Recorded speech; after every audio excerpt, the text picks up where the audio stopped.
Yo, what's up mga kaibigan? Nandito na tayo magkwentuhan. Los Angeles Lakers laban sa kontrapelo nila na Denver Nuggets na tinalo sila ng 12 beses sa huling 13 pagkikita nila simula taong 2022.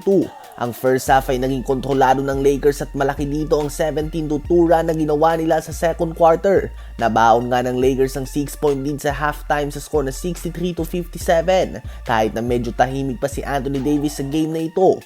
14 points, 4 assists na si Austin Reeves at 13 points, 4 rebounds and 6 assists sa LeBron to lead the way. Habang si Jokic naman ay 17 points and 9 rebounds na din kaagad. Third quarter naman ay na-outscore ng Denver Nuggets ng Lakers 37-15 kaya naman natambakan na nga ang Lakers at pinapakita din ni Jokic kay AD kung paano maglaro ang isang tunay na MVP. 5 of 18 pa lang nga sa field si AD mga kaibigan habang si Jokic ay halos may 30-point triple-double na naman. Sa uli ay umabot na nga mga kaibigan sa mahigit 25 points na lamang ng Denver Nuggets at muli nilang nakuha ang dominant win laban sa Lakers. 34 points, 13 rebounds, 8 assists si Nikola Jokic, 24 points, 10 rebounds si Michael Porter Jr., 14 points, 7 rebounds and 11 assists din mula kay Russell Westbrook. Nakuha naman ng Memphis Grizzlies ang panalo sa isang high-scoring game laban sa Chicago Bulls sa score na 142-131. 8 players ng Grizzlies ang gumawa ng double digits sa pangunguna ng 30 points and 10 assists si Scottie Pippen Jr. on 13 of 16 shooting sa field.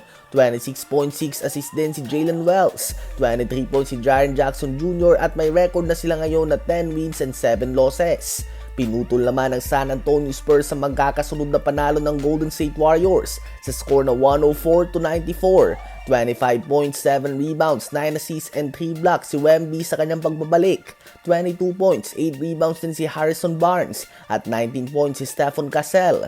Sa Warriors naman ay 20 points si Andrew Wiggins. Inalat si Stephen Curry with only 14 points, 7 rebounds and 5 assists on 3 of 10 shooting sa 3-point line at 1.7 rebounds, 8 assists and 6 fouls si Draymond Green.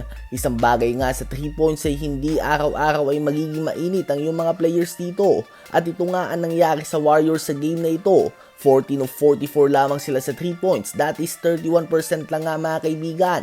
Babagsak ang Warriors sa second seed ng West dahil sa talo na ito sa record at 12 wins and 4 losses. Nakaganti naman ng Milwaukee Bucks sa Charlotte Hornets at nakuha nga nila ang kanilang ikalimang panalo sa huling 6 na laro sa score na 125-119. 31 points, 4 assists si Damian Lillard, 30 points, 11 rebounds, 6 assists and 2 blocks si Giannis Antetokounmpo at 16 points din si Gary Trent Jr. mula sa bench. Sa Hornets naman ay hindi naging sapat ang career high 50 points, 5 rebounds and 10 assists si LaMelo Ball at 40 points nga dyan na nanggaling sa second half at 32 points, 11 rebounds si Brandon Miller. Ang Bucks mga kaibigan ay patuloy na umaangat sa standings. Sila ay may record ng 8 wins and 9 losses. Tinalo naman ng Portland Trail Blazers ang Houston Rockets sa score na 104-98. 25 points si Anthony Simons, 24 points si Shadon Sharp at 22 points si Jeremy Grant.